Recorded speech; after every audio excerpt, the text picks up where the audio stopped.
Ya son más de 3 semanas de guerra en Medio Oriente y no se vislumbra un final. Los israelíes acuden a los refugios cada vez que las sirenas suenan, pero al mismo tiempo están convencidos que debilitar el armamento de amenaza que posee Irán es una guerra que se debe de pelear. Pero si la guerra termina y el régimen de los ayatolás se mantiene en pie, ¿será considerado una victoria para el Estado de Israel? Esta y otras preguntas responde en entrevista para Enlace Judío el experto Enrique Zimmerman. Hola Enrique, ¿cómo estás? Qué gusto me da saludarte. Igualmente, Nadia, es un placer estar contigo. Enrique, de verdad que sí, es un manjar tenerte aquí en Enlace Judío porque siempre tu capacidad de análisis nos ayuda a entender mucho mejor las cosas. Enrique, ahora que está la guerra en Medio Oriente, todos estamos poniendo atención, tratando de comprender cuáles son los factores que tienen un impacto en las posibles consecuencias a futuro.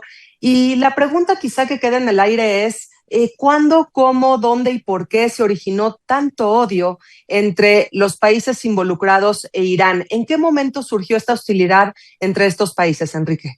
El primer día que fue formado el gobierno de la República Islámica, en 1979, después de la partida del Shah y la vuelta del Ayatollah Khomeini. Porque la base ideológica de este régimen es probablemente la más oscura, retrógrada, y yo diría que representa una ideología probablemente de las más problemáticas que hay hoy en día en el mundo, es la iraní. ¿Por qué? Porque la gente no sabe, pero los iraníes creen, son chiitas, representan esta minoría del Islam, que son entre 13 y 15%, que están en guerra con el resto de los musulmanes, que son sunitas, históricamente. Hay momentos de colaboración, pero la guerra supera todo y la rivalidad muy profunda. Pero además para ellos los infieles, sean ellos cristianos o judíos, son algo que hay que eliminar. En realidad, ellos dicen que el Mahdi, el 12º profeta, llegará solamente cuando los kafir, los infieles, sean eliminados.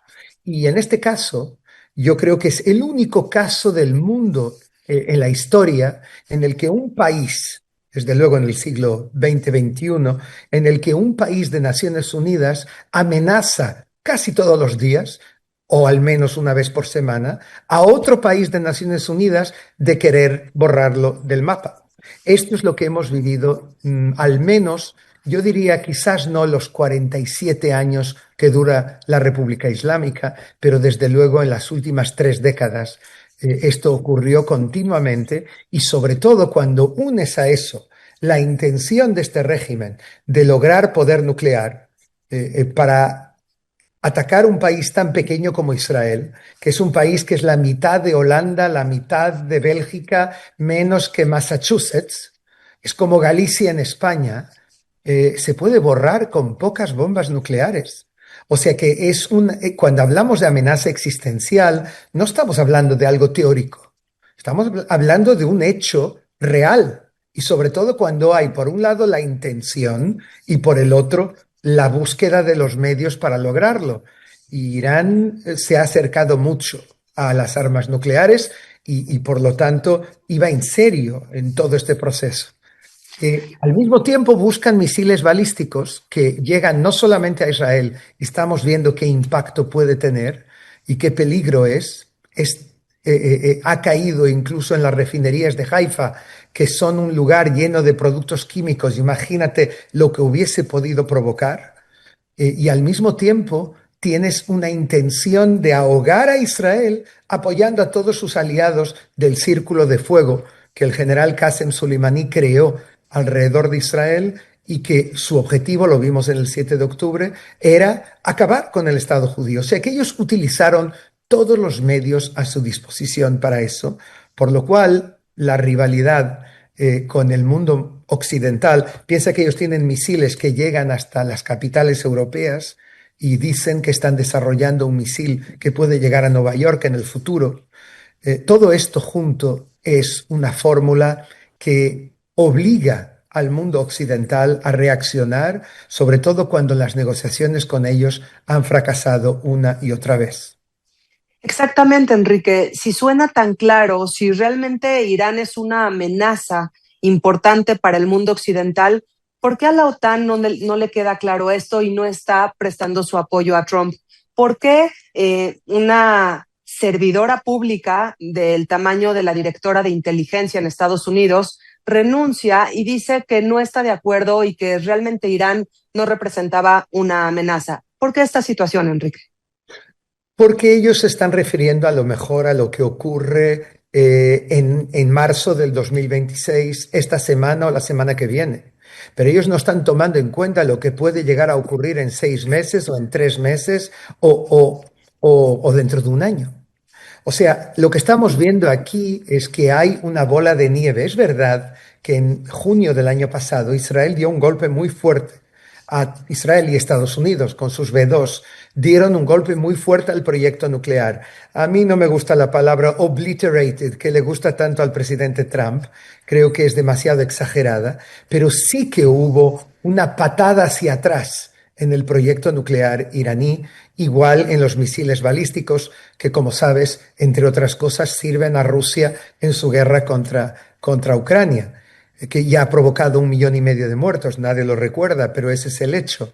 Lo que ocurre es que termina la guerra de 12 días, en la cual Israel controla el espacio aéreo de Irán durante 12 días consecutivos. O sea, lo que los iraníes veían entonces y ven ahora cuando miran al cielo es aviones con la estrella de David.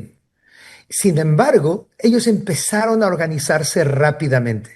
Tú sabes, Nadia, que yo tengo vínculos con la oposición iraní hace muchos años. Conozco y hablo regularmente con diplomáticos y militares que desertaron a lo largo de los años. Uno de ellos se llama Mohammad Hidari y está en Oslo y dirige un movimiento que se llama la Ola Verde. Y ellos me iban informando de qué rápido los iraníes estaban intentando reconstruir el proyecto nuclear y de nuevo volver a desarrollar la industria de misiles balísticos. Ningún país que quiera sobrevivir, que quiera que sus hijos puedan tener un mínimo de seguridad en el futuro, puede permitir algo así. Ahora, eso es el pensamiento estratégico. ¿Cuándo atacar? ¿Cómo atacar? ¿De qué forma hacerlo? Eso es una cosa que probablemente haya quien no esté de acuerdo. A lo mejor piensan que este no era el momento, a lo mejor piensan que había otra forma de hacerlo o que habría que seguir la negociación hasta la eternidad, hasta convencerles por los medios diplomáticos. Yo creo que en la OTAN y en Europa hay un complejo que viene de las dos guerras mundiales del siglo pasado, en la que las guerras provocaron casi 100 millones de muertos. Y hay como una obsesión de intentar conseguir resultados sin usar la fuerza, intentar la vía de la negociación. Yo creo que es la mejor, desde luego, siempre.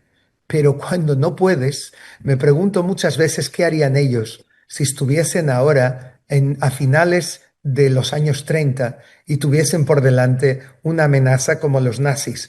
¿Apoyarían una negociación eterna con ellos? ¿Qué harían en esta situación? Aquí lo que nadie tiene duda es que hay un régimen que tiene la intención declarada, porque no lo esconden, muerte a América, muerte a Israel, con sus quemas de banderas y con el líder supremo refiriéndose a ello de forma regular en los últimos 30 y ¿cuántos? 7 años que gobernó Irán. O sea que la intención estaba y la búsqueda de medios para lograrlo también. O sea que ningún país como Israel puede darse el lujo de esperar un momento que sea demasiado tarde. Sin duda, Enrique. Sin embargo, no está siendo fácil. Es decir, el ayatolá fue ejecutado, varios líderes de las guardias revolucionarias, pero quizá ya se empieza a vislumbrar la idea, el escenario de que quizá esta guerra termine con el ayatolá, cual sea, un ayatolá en turno, es decir, el régimen de pie. Es, es probable que ¿Cuál sería la consecuencia para Israel y para Estados Unidos si este es el resultado final de la guerra? yo creo que los gobiernos, los regímenes como este, no colapsan en poco tiempo. Son procesos muy largos. El mejor ejemplo que conozco no podría ser la Unión Soviética y los países comunistas, que tardó décadas en que ocurriese, pero hay algo más concreto, iremos más cerca en la región, y es Siria. Yo recuerdo en el 2011, cuando empieza las primaveras árabes y la guerra civil dentro de Siria, como gente muy informada, gente que yo respeto profundamente, dijo que era cuestión de días, de meses, y caería el régimen de Bashar el-Assad. Nadie tardó 14 años y cuando cayó nadie se lo esperaba, pero un buen día colapsó como un castillo de naipes. Yo creo que eso es algo factible, es algo que puede ocurrir. En mi opinión, si yo tuviese que apostar en este momento, te diría que estamos en el principio del fin del régimen de los ayatolás en Irán. Pero no sé cuánto tiempo puede tardar. Puede ser 24 horas, puede ser un año y puede ser más, pero en realidad es un proceso que ya ha empezado y hay cosas importantes que ocurrieron. En los primeros 40 segundos del ataque israelí, hace 3 semanas, Israel eliminó 40 líderes de Irán en 40 segundos. Yo creo que es una operación que va a ser estudiada durante años y años en el futuro. Imagínate el grado de inteligencia que tiene que tener un país para poder llegar a encontrar 40 personas y eliminarlas, entre ellas el líder supremo y otros. Pero no solo eso. Israel logró destruir fábricas de misiles balísticos de forma que en este momento ellos no pueden producir más misiles balísticos. Y estos que están cayendo aquí en mi ciudad, en Tel Aviv y en otras ciudades del país, conforme van pasando los días, se va reduciendo el stock de misiles balísticos que tienen a su disposición. Luego los drones también, pero también las instalaciones nucleares fueron destruidas, al menos parcialmente, pero de forma muy significativa. Ahora bien, probablemente el tema del régimen es bastante más complicado. Y lo que hay que intentar crear es las condiciones que puedan llevar a una cosa así futuramente lo antes posible. Y yo creo que hay una mayoría dentro de Irán que quiere un cambio. Probablemente es una mayoría que también es patriota, pero que quiere un futuro distinto para su país, empezando por las mujeres. Dicen los franceses, cherchez la femme. Las mujeres son quien paga el precio más alto de este régimen dictatorial, porque una mujer que se deja un pelo fuera del hijab o que habla con un extraño en la calle puede ser llevada por la policía de la moral a la comisaría. Tú sabes que la sociedad iraní tiene una serie de parámetros sociológicos que enseñan que se está pudriendo por dentro. El número de drogadictos en Irán es uno de los más altos del mundo. Las cifras más o menos oficiales hablan de 3 millones de drogadictos. Llega heroína, llega opio de Afganistán, de Pakistán, y Irán es el portaaviones por el que pasa en dirección a Europa. Toda esta droga con precios relativamente bajos. Y en esta situación terrible que se vive allí, económicamente, socialmente, políticamente, la represión enorme, un régimen, Nadia, que en un día y medio mata 30, 32, 37, 50, no lo sabemos, pero una cantidad enorme de ciudadanos a sangre fría. Y que ahora declara que si vuelven a haber manifestaciones harán lo mismo o peor porque se trata de agentes extranjeros. Un régimen que hace esto no es un régimen que tenga futuro. Es un régimen que va a tener la oposición de la población iraní, sea ahora o sea futuramente. Lo que es una tragedia, porque entonces, si el régimen continúa de pie, pues tendremos a una población iraní pues sufriendo estas características de las que tú hablas. Enrique, otro frente es Hezbollah. Y Hezbollah se supone que ya estaba muy debilitado después de más de 2 años de guerra con Israel, después del 7 de octubre. Sin embargo, ahora volvemos a ver una capacidad balística por parte de Hezbollah. ¿No estamos entonces en una espiral de violencia que simplemente no termina? No, yo creo que lo que ocurre es que teníamos falsas expectativas. O sea, hay que entender una cosa. Hezbollah es el partido de Alá, es la organización no estatal más poderosa del mundo. Ninguna organización terrorista en el mundo tuvo o tiene 200.000 misiles de gran exactitud en su arsenal. Es algo que no tiene parangón en el mundo. Ahora, Israel, es cierto, destruyó cerca de un 80-90% de este potencial, lo que es realmente enorme, en muy poco tiempo, el año pasado, en todas estas operaciones que también entrarán en la historia, como la operación de los Buscas, de los Vipers, además de los 4.000 líderes que han sido neutralizados de la organización. Pero aún así, Nadia, les quedaron 15-20 mil misiles. Y eso es enorme. O sea, Israel hizo algo realmente importante, destruyendo gran parte de su arsenal, pero al mismo tiempo quedó algo allí y quedó una motivación y quedó una dependencia de Irán. Es el único brazo de Irán que realmente tiene capacidad de provocar un daño real en Israel. Y no te olvides que ellos reciben $1.000 millones al año de Irán.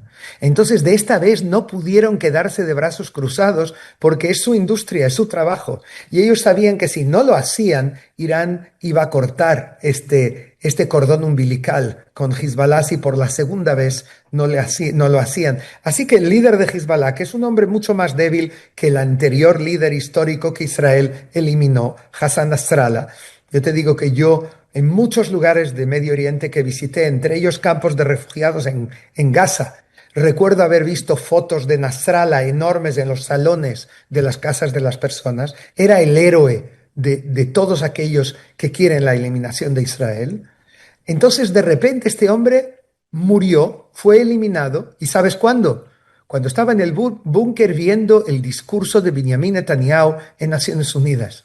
En ese momento entró la bomba en su búnker que penetró y que le mató a él y a muchos en su entorno.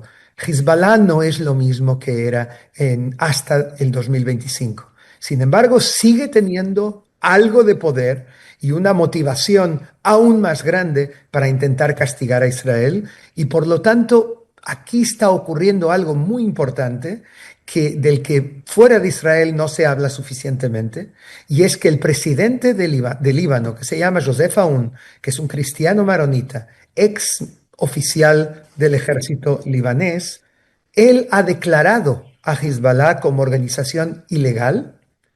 Él ha declarado el brazo armado como una organización que hay que perseguir y desarmar. Yo no creo que ellos tengan la capacidad para hacerlo, pero al mismo tiempo él presentó una propuesta sin precedentes a Israel de negociar la paz, de negociarla en París con la mediación de los franceses que tienen siempre en mano en Líbano históricamente.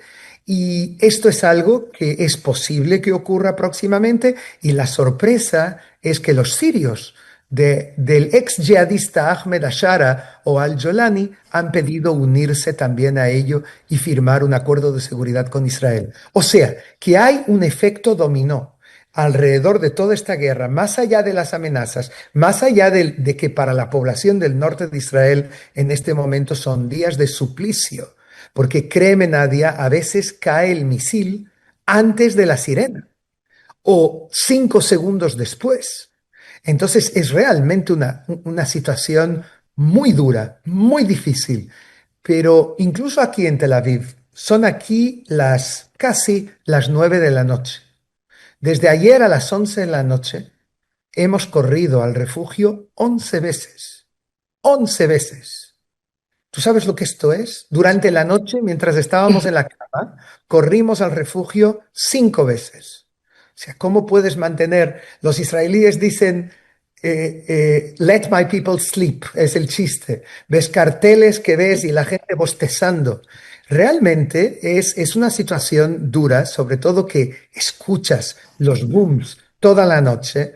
Algunos son misiles que caen en terrenos abiertos, otros son intercepción de misiles, y aún así tenemos que agradecer a Dios todos los días por los sistemas de defensa que tiene Israel, que paran cerca del 90% de los misiles que Irán lanza y que tienen un objetivo.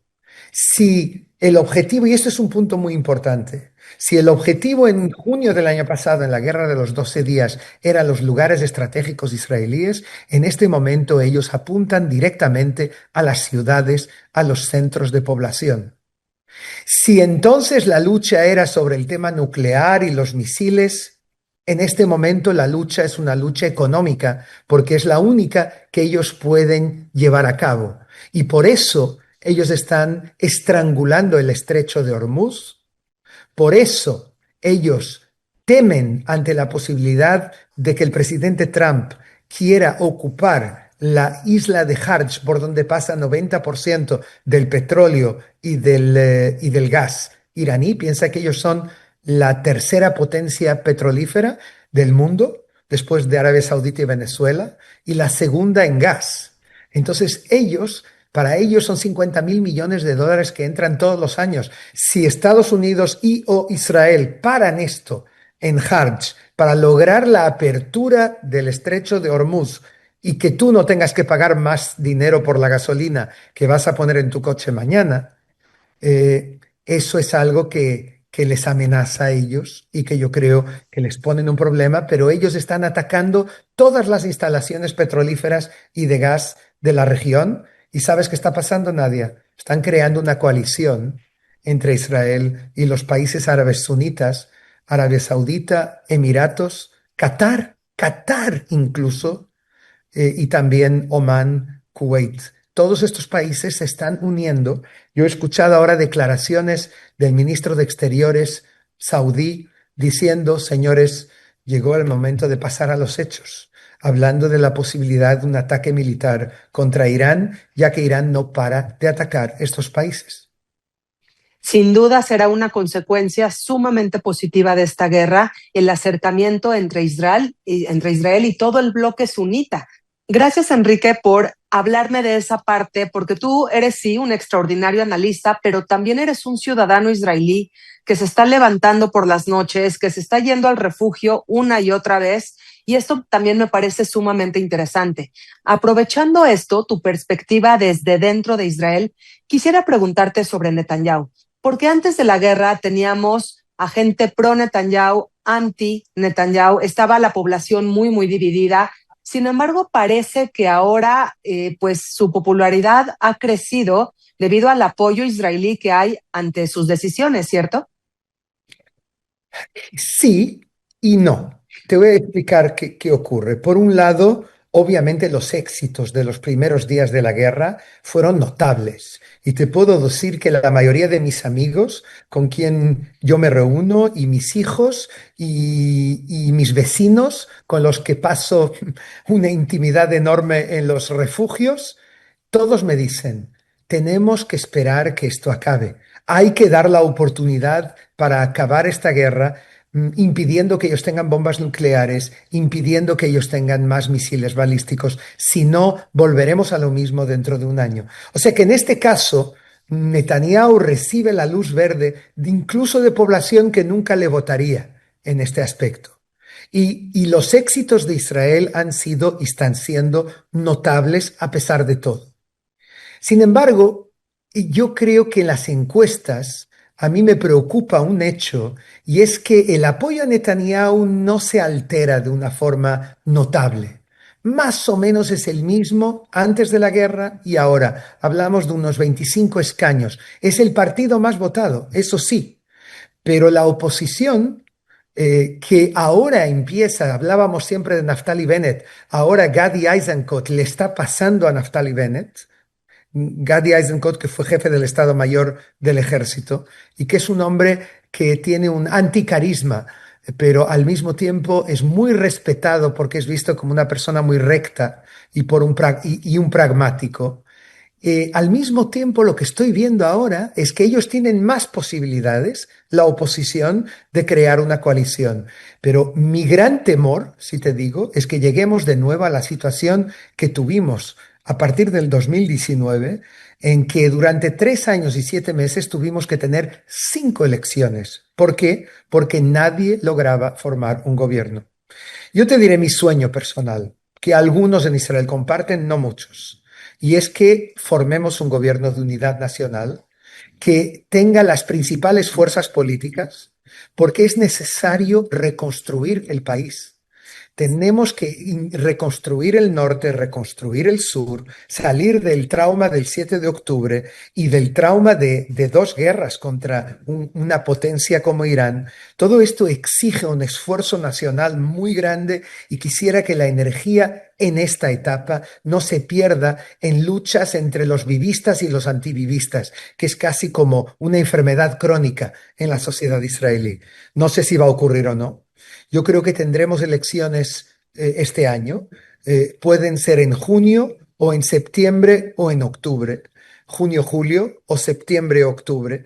Tenemos que esperar y ver qué es lo que va a ocurrir. Quizás esté relacionado también con esta guerra. Sin embargo, me parece que tenemos muchas cosas que decidir y justamente por aquello que hablamos antes. ¿Cómo hacemos para que haya un capital político diplomático como resultado de los éxitos militares? No puede ser que Israel siga teniendo éxitos militares como estos o ganar la guerra en 7 frentes como hicimos a raíz de las matanzas del 7 de octubre, pero sin embargo no logremos traducirlo para éxitos diplomáticos que refuercen el Estatuto de Israel. Israel lucha en este momento en el mundo por su legitimidad, por su existencia, que está siendo puesta en duda por muchísima gente en el mundo. Y eso es uno de los grandes desafíos que nos espera cara al futuro. Y por lo tanto hay que unir las principales fuerzas de este país para que lo hagan. Qué interesante lo que nos planteas. Yo creo que con esa interrogante podemos despedir esta entrevista. ¿Cómo traducir los éxitos militares de Israel a un escenario político y diplomático en donde hayan tratados de paz, nuevos vínculos y cosas positivas para todos? Gracias, Sí. Enrique. Muchísimas gracias por tu tiempo para esta Un entrevista. placer, todo mi cariño para toda la comunidad de México y que tengamos buenas noticias. Ojalá, estaremos muy atentos. Gracias, Enrique. Hasta la próxima.